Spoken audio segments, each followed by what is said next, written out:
Hello dear students, I hope मेरा last video आपके लिए बहुत वैल्यूएबल साबित हुआ होगा। यदि ऐसा है तो प्लीज़ आने वाले वीडियो को भी उतना ही वैल्यूएबल आपको साबित करना है, और साथ ही साथ में मैंने जितने कंसेप्ट्स आपको पढ़ाए उसको बार बार देख के आपको उन कंसेप्ट्स को अच्छे से करना है। हमने सबसे पहले देखा कि कंजंक्शन क्या है, डिसजंक्शन क्या है, निगेशन क्या है, इम्प्लीकेशन क्या है, बाय कंडीशन क्या है। फिर उसके बाद हमने देखा कि लॉज क्या क्या होते हैं, फिर हमने उसमें देखा कि निगेशन क्या होता है, फिर हमने उसमें देखा कि इन्वर्स क्या है, कॉन्वर्स क्या है, कॉन्ट्रापॉजिटिव क्या है। तो इतने सब चीज़ें हम लोग देखते हुए आ रहे हैं और हम लोग लास्ट टॉपिक तक पहुंच गए, वो है स्विचिंग सर्किट। तो स्विचिंग सर्किट यानी अब तक जो आपने पढ़ा वो पूरे का यूज़ हमको स्विचिंग सर्किट में करना है। मेनली हमको लॉज का यूज़ करना है। तो लॉज में सबसे पहले हम लोग यूज़ करेंगे डिस्ट्रीब्यूशन वाला लॉ, कॉम्प्लीमेंट वाला लॉ, आइडेंटिटी वाला लॉ। इस लॉ के अलावा कोई भी लॉ यूज़ नहीं होता है। Let's start today's topic. हमारा टॉपिक है स्विचिंग सर्किट।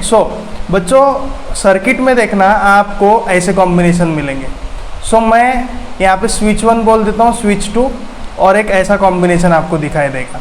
इसके अलावा कोई कॉम्बिनेशन स्विचिंग सर्किट में नहीं होते। इसको मैं सीरीज कॉम्बिनेशन बोलता हूँ और इसको मैं S1 S2 को पैरेलल कॉम्बिनेशन बोलता हूँ। When I am saying a series combination, then it is equal to we have to take S1 as P and S2 as Q। तो ये हो जाएगा P कंजंक्शन Q। अगर सीरीज दिखता है, एक लाइन में दिखता है, एक लाइन में सीरीज कैसा, इसका आउटपुट इस चीज़ का इनपुट बनता है, ये जो आउटपुट है इसका इनपुट बनता है, तो इसको हम लोग बोलते हैं सीरीज। पैरेलल में क्या होता है, इसका इनपुट दोनों सेम, इसका आउटपुट दोनों सेम, तो इसको मैं पैरेलल कॉम्बिनेशन बोलता हूँ। तो इसको मैं बोलता हूँ P डिसजंक्शन Q। इसको मैं P पकड़ता हूँ और इसको मैं Q पकड़ता हूँ, तो यहाँ पे ये डिसजंक्शन हो जाता है। बस इतनी चीज़ें याद रख के आपको स्विचिंग सर्किट बनाना है। तो सबसे पहले हमारी स्टेप क्या आएंगी, late S1 equal to P, और क्या है S2 भी है, S2 इक्वल टू Q, और S3 भी है क्या, हाँ S3 equal to R। S1 dash हो जाएगा negation P, okay, S2 dash हो जाएगा निगेशन Q, और S3 डैश हो जाएगा निगेशन R, ओके। इतनी सब चीज़ें हो गई। फिर हम लोग क्या लिखेंगे, given circuit in symbolic form, okay. तो हम लोग इसको सिंबॉलिक फॉर्म में लिखेंगे। तो सबसे पहले देखो कौन है, P है, तो मैं यहाँ पे P लिख लेता हूँ। अब P सीधा सामने गया मतलब कंजंक्शन में गया, ओके। फिर देखना ये दोनों पैरेलल में है, तो मैं इसको ब्रैकेट में लिखता हूँ, बीच में डिसजंक्शन आ जाएगा। अब S2 डैश यानी क्या, निगेशन ऑफ Q, और फिर क्या S3 यानी निगेशन, S3 यानी डायरेक्टली R। तो ये मैंने लिख लिया P conjunction Q disjunction R। P का कंजंक्शन ये हो जाएगा निगेशन Q, और ये हो जाएगा R। ये दोनों एक के नीचे एक है तो डिसजंक्शन।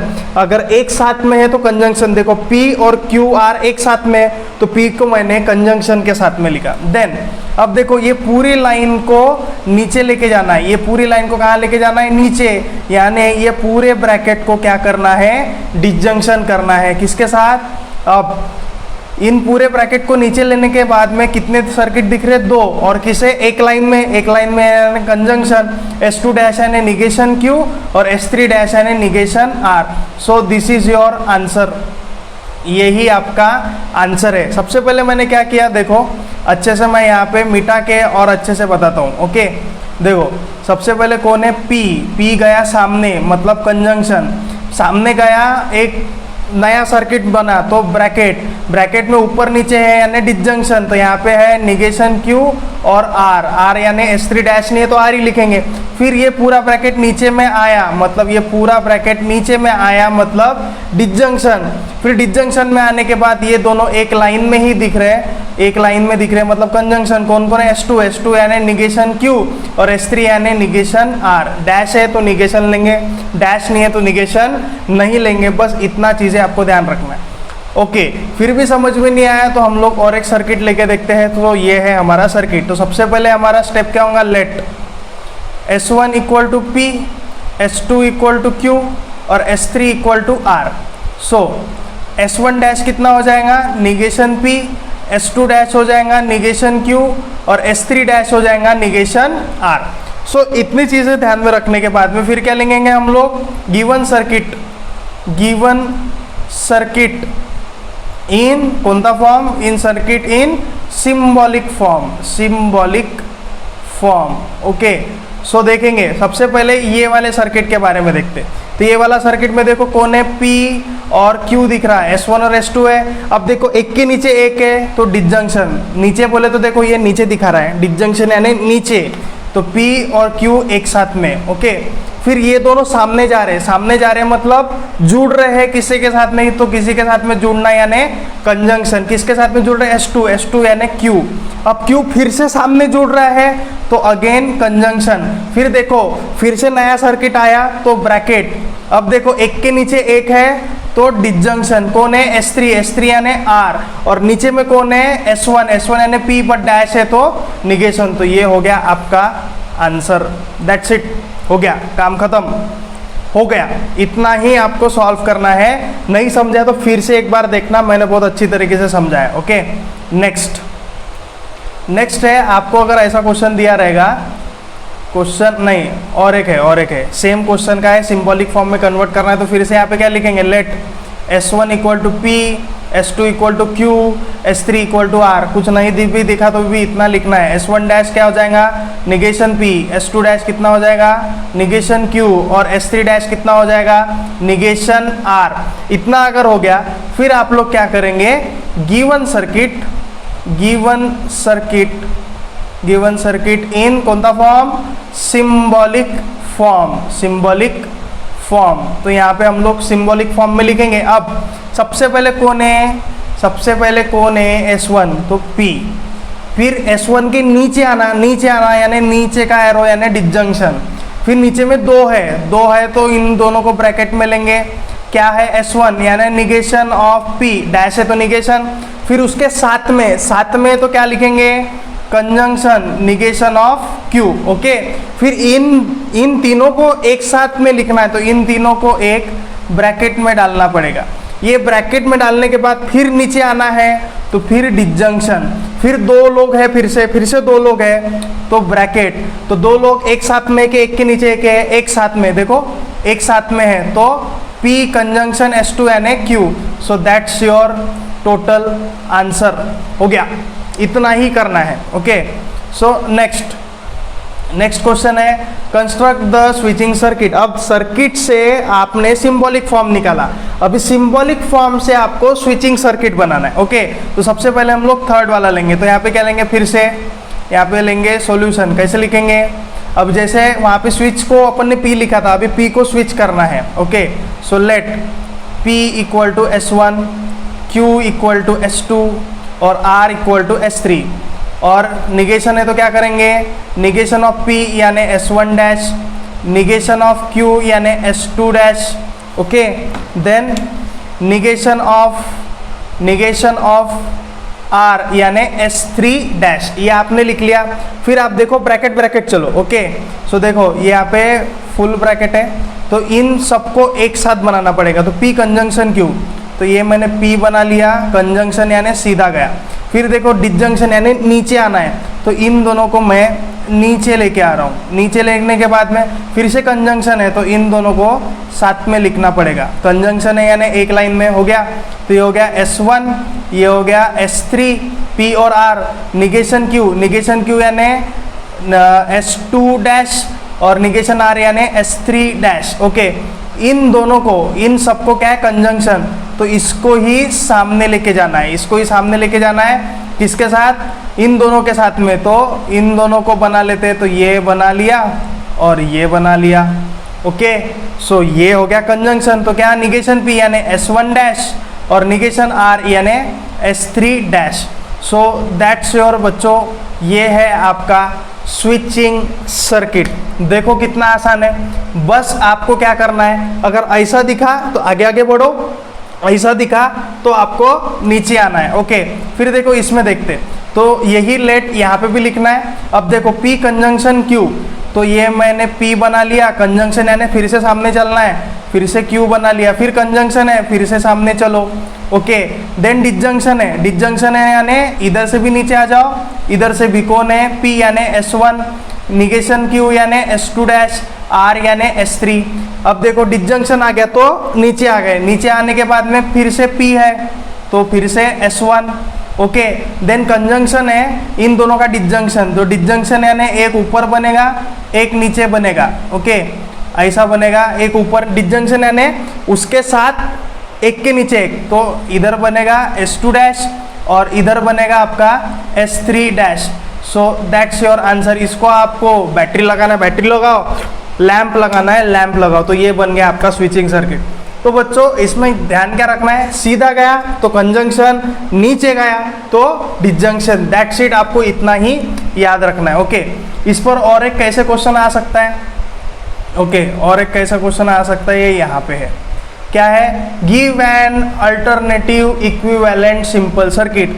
मतलब इस सर्किट को छोटा वाला सर्किट बनाना है, मतलब बड़ी इक्वेशन को छोटा इक्वेशन बनाना है। तो अपने पास एक निंजा टेक्निक है, वो निंजा टेक्निक क्या है, वो है law, idempotent law, commutative law, associative law, distributive law, complement law, identity law. तो ये लॉ ये लॉ आपको लगाना है, ओके। तो सबसे पहले क्या लिखेंगे,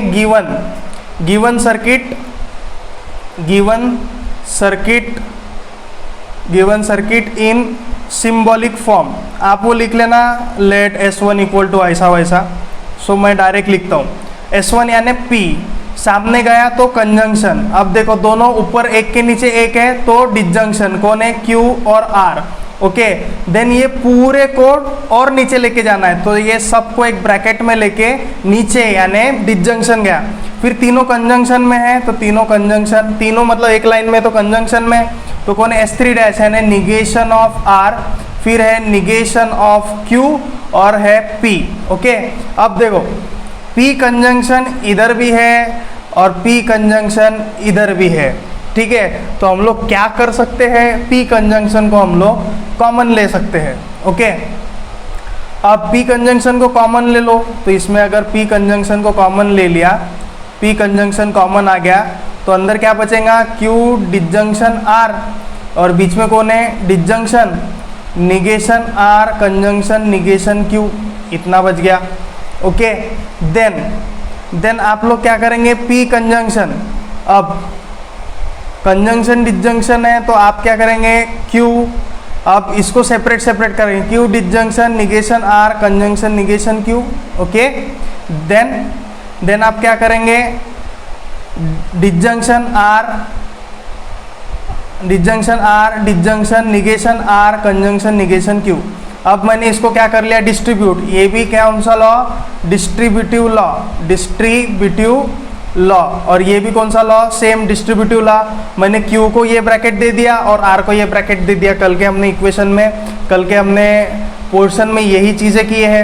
देन P कंजंक्शन, अब फिर से R को सेपरेट कर लो, Q disjunction negation R conjunction Q disjunction negation Q, disjunction R disjunction negation R और कंजंक्शन आएगा R disjunction negation Q, okay. Conjunction disjunction में आप लोग कंफ्यूजन मत होना, क्योंकि मैं भी होता हूँ, आप नहीं होना बस, ओके। अब देखो यहाँ पे सेम है तो कॉम्प्लीमेंट लॉ, डिसजंक्शन का आंसर ट्रू रहता, डिसजंक्शन, फिर से डिसजंक्शन का आंसर ट्रू रहता, conjunction R disjunction negation Q, okay. Then P conjunction, अब किसी के साथ में P कंजंक्शन ट्रू अगर रहता है तो P अगर ट्रू है तो ट्रू आता है, P अगर फॉल्स है तो फॉल्स है, तो answer Q disjunction negation R ही आएगा। और डिसजंक्शन ट्रू कंजंक्शन है तो फिर से R डिसजंक्शन निगेशन Q ही आएगा, ओके। सो ओके, ये होने के बाद में P कंजंक्शन, अब फिर से देखो Q डिसजंक्शन निगेशन Q और disjunction negation R disjunction R, ये मैंने सेपरेट कर लिया। सब तरफ डिसजंक्शन है तो मैंने दो को एसोसिएट कर लिया। दो को एसोसिएट करने से क्या आएगा, अब डिसजंक्शन है तो कितना आएगा, ट्रू, और यहाँ पे भी डिसजंक्शन है तो कितना आएगा, ट्रू, ओके। एसोसिएट हो जाने के बाद ट्रू डिसजंक्शन ट्रू कितना होता है, ट्रू, तो P कंजंक्शन ट्रू, तो P conjunction true is P। सो ये आ गया बच्चों आपका आंसर। इन शॉर्ट अगर मैं इसको बताना चाहूँ तो आपको अलग अलग लॉज लगा के आपको इसको बहुत बड़ी इक्वेशन को छोटे से इक्वेशन में कन्वर्ट करना है। और कितना आंसर आ गया, P। मतलब इस सर्किट को मेरे को बस S1 लिखना है। तो ये जो इतना बड़ा सर्किट आप जो देख रहे हैं, तो ये जो सर्किट है ये बस इसमें कन्वर्ट हो गया, आंसर आ गया सिर्फ P। बाकी के स्विचिंग सर्किट की ज़रूरत ही नहीं है। ओके, बाकी के स्विचिंग सर्किट अगर नहीं भी रहते तभी भी आपका आंसर S1 पे ही डिपेंड करता है। सो इसको आपको थोड़ा सा ध्यान से देखना है और इसको अच्छे से सॉल्व करना है। इस चीज़ को समझने के लिए लास्ट वाला लेक्चर आपको अच्छे से देखना पड़ेगा। फिर भी नहीं समझा तो हम लोग लाइव लेक्चर में आज नहीं तो कल मिलने ही वाले हैं। ओके, नेक्स्ट है obtain the simple logical expression. अब इसको सिंपल करना है and draw the corresponding switching circuit, वही आपको करना है। फिर भी सिंपल करने के लिए क्या करेंगे, पहले जो दिया है वो आप लिख लो। ओके, ये ब्रैकेट देने की ज़रूरत नहीं है। Negation Q, disjunction negation R। Okay, ये यहाँ पे चाहिए था ब्रैकेट, उसने गलती जगह पे दे दिया। फिर ये total conjunction P disjunction Q conjunction R, इसके पहले के जैसे दिख रहा है ये तो। ओके, अब देखो P कंजंक्शन कॉमन है, अंदर में क्या बचा, negation Q disjunction negation R conjunction Q conjunction R। Okay, ये आपको यहाँ पे मिल चुका है। देन आप क्या करेंगे, P disjunction as it is रखेंगे, इसको इसके साथ करेंगे, इसको इसके साथ करेंगे, मतलब निगेशन Q कंजंक्शन R हो गया। और फिर क्या हो जाएगा, disjunction negation R conjunction Q conjunction R। अब मैंने क्या बताया था, कंजंक्शन रहा तो एसोसिएटिव लॉ लगता, यानी आप ये वाला ब्रैकेट छोड़ के ये वाला, ये देखो यहाँ पे ब्रैकेट था तो ये ब्रैकेट मैंने यहाँ ट्रांसफर कर दिया, कंजंक्शन R ऑटोमेटिक बाहर आ गया। और यहाँ पे मैंने इसको और इसको एसोसिएट किया, निगेशन R कंजंक्शन R मैंने एसोसिएट कर लिया, Q को मैंने बाहर निकाल लिया, क्योंकि कंजंक्शन है तो अपने को डिस्ट्रीब्यूटिव लॉ अप्लाई करने की ज़रूरत नहीं। यहाँ पे मैंने डिस्ट्रीब्यूटिव लॉ अप्लाई किया,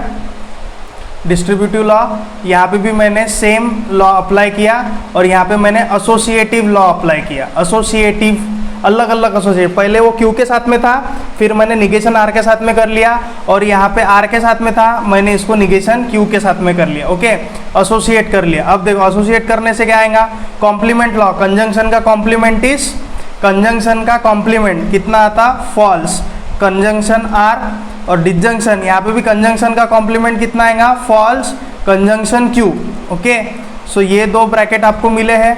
अब फॉल्स कंजंक्शन R, अगर R ट्रू है तो भी फॉल्स आएगा, और ये ट्रू है तो भी फॉल्स आएगा। तो P डिसजंक्शन, इसके वैल्यू आएंगी फॉल। कौन सा लॉ, आइडेंटिटी। और यहाँ पे मैंने कौन सा लॉ अप्लाई किया, कॉम्प्लीमेंट लॉ। ओके, सो डिसजंक्शन, यहाँ पे भी क्या आएगा, फॉल्स है तो यहाँ पे भी फॉल्स ही आने वाला, फॉल्स डिसजंक्शन फॉल्स कितना मिलने वाला, फॉल्स। तो P डिसजंक्शन फॉल्स आया, तो P अगर ट्रू है तो ट्रू आएगा, P अगर फॉल्स है तो फॉल्स। फिर से आइडेंटिटी लॉ, आंसर P आ गया, मतलब इसका स्विचिंग सर्किट भी S1 ही बनेगा। मतलब इसको भी आप सॉल्व करेंगे तो P मिल रहा है, इसके ऊपर को भी सॉल्व किया तो P ही मिल रहा है। बस ये क्वेश्चन, ये जो 2-3 क्वेश्चन है ये वेरी इंपॉर्टेंट है बच्चों, और इसके साथ हमारा ये चैप्टर होता है कंप्लीट। अब इस चैप्टर पे होगी, अभी इस सैटरडे को टेस्ट नहीं हुई, बट अगले सैटरडे को कंफर्म टेस्ट होने वाली है।